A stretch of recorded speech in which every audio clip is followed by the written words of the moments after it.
বাংলাদেশে যে গোপালগঞ্জে অনেক লোক হত্যা করা হয়েছে, তাদের আত্মা মাগফিরাতের জন্য আমরা মিলাদ পড়িয়েছি।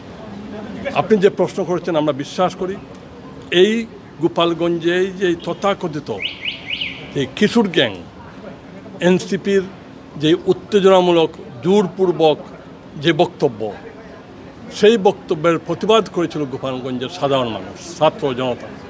কিন্তু আমরা দুঃখজনকভাবে দেখলাম বিশ্বের ইতিহাসে নজির নেই, এই খুনি ফ্যাসিস্ট ইউনূসের নেতৃত্বে এই পুলিশ এবং আর্মি প্রকাশ্য দিবালোকে গুলি করে অনেক লোকদের হত্যা করেছে।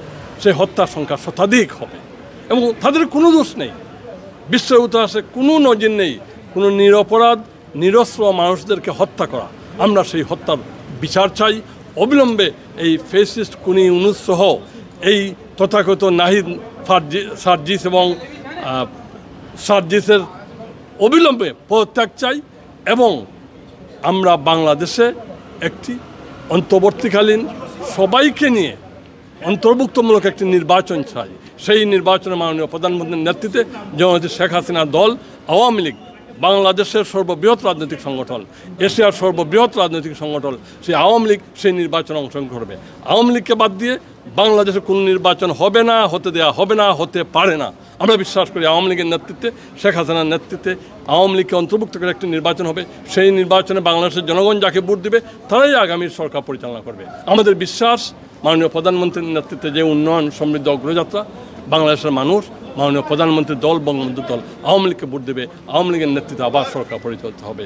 আমরা এগিয়ে যাব আগামীর পথে আওয়ামী লীগের নেতৃত্বে। আপনারা জানেন যে গোপালগঞ্জে এনসিপির যে বাহিনী সেখানে গিয়েছিল, যে খুনিরা সেখানে গিয়েছিল, প্রায় আমাদের অগণিত ছাত্রলীগ যুবলীগের নেতাকর্মীকে নিরস্ত্র মানুষের উপর তারা হামলা করেছে, জাতির পিতা সম্পর্কে কটূক্তি করেছে, বঙ্গবন্ধু কন্যা শেখ হাসিনা সম্পর্কে কটূক্তি করেছে।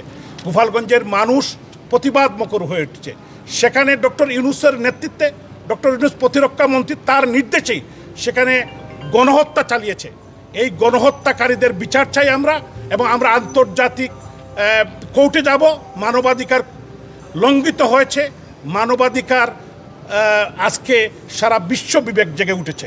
বাংলাদেশের 18 কোটি মানুষের কাছে আমরা বিচার দিতে চাই।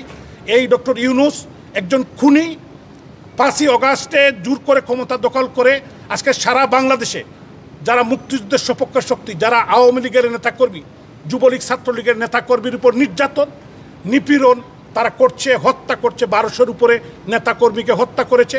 আমরা তীব্র নিন্দা জানাই এবং অবিলম্বে এর বিচার দাবি করি। এই ডক্টর ইউনূসকে জোর করে পদত্যাগ করাতে হবে। এই দেশকে রক্ষা করতে হবে, দেশকে বাঁচাতে হবে, এই মাতৃভূমি পতাকা মানচিত্রকে বাঁচাতে হবে।